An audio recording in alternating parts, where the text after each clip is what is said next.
వాస్తవాలకు ఉలిక్కిపడ్డ అజ్ఞాత వ్యక్తులు ఎవరు? విందుకు ఆహ్వానించి ఉసిగొల్పడం వారి నైజమా? సెటైర్లే కాదు, బురద జల్లేందుకు యత్నం. ప్రాంతాలు వేరైనా జర్నలిజం మాత్రం ఒకటే. భారత రాజ్యాంగంలో పొందుపరిచిన భావస్వేచ్ఛను గౌరవిద్దాం. న్యూస్ టైం వరుస కథనాలపై అంతర్మదనం.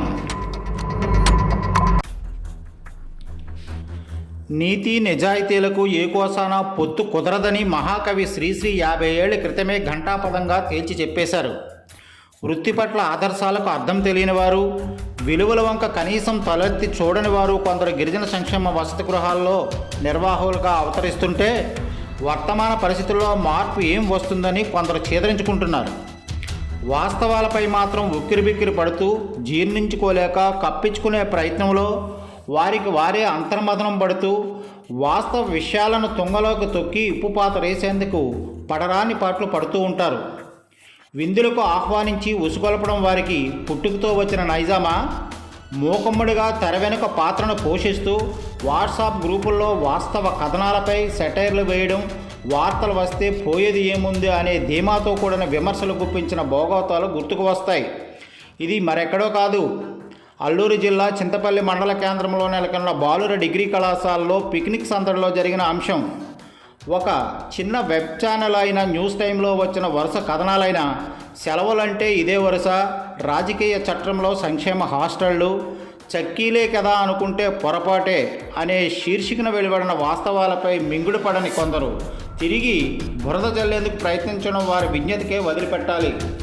ఈ వాస్తవ కథనాలపై మూకుమ్మడిగా ఎదుర్కొని అవిశ్వాసం ప్రకటించడానికి వారి విశ్వరూపం సాక్షాత్కరిస్తుంది. ఇందులో మరింత చమత్కారం కూడా నెలకొంది. వార్తలంటే ఇంత అవగాహన, మేధస్సు కలిగి ఉన్న మీరు పెద్ద మీడియా సంస్థలో చేరొచ్చు కదా అంటూ ఉద్బోధించడం హాస్యాస్పదం.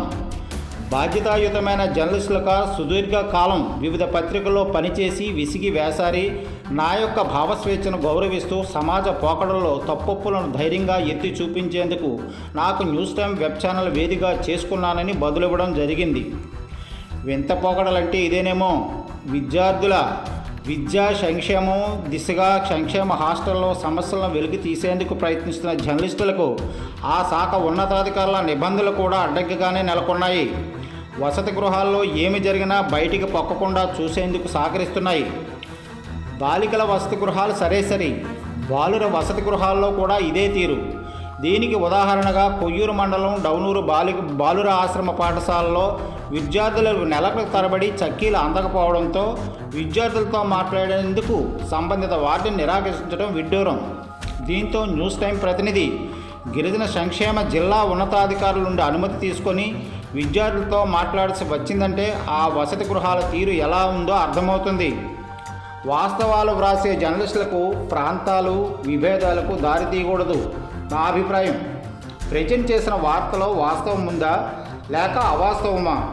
దానిని గ్రహించి అవాస్తవం అంటే ధైర్యంగా ఖండన ఇవ్వండి, సరిదిద్దుకుని ప్రచురిస్తాం. దీన్ని ఆధారంగా చేసుకుని బాధితులు కొందరు జర్నలిస్టుల మధ్య విభేదాలు సృష్టించి బురద జల్లే ప్రయత్నం సరికాదు. భారతీయ పౌరులైన ఎవరైనా రాజ్యాంగం కల్పించిన భావ స్వేచ్ఛకు అడ్డు తగలడం, బెదిరింపు ధోరణిలో దురవ్యవస్థ విశ్వరూపం సాక్షాత్కరిస్తుంది. రాజ్యాంగ నిర్మాతల ఆశయాల ప్రజల కాంక్షలకు అవి చితులు పేరుస్తున్నాయి.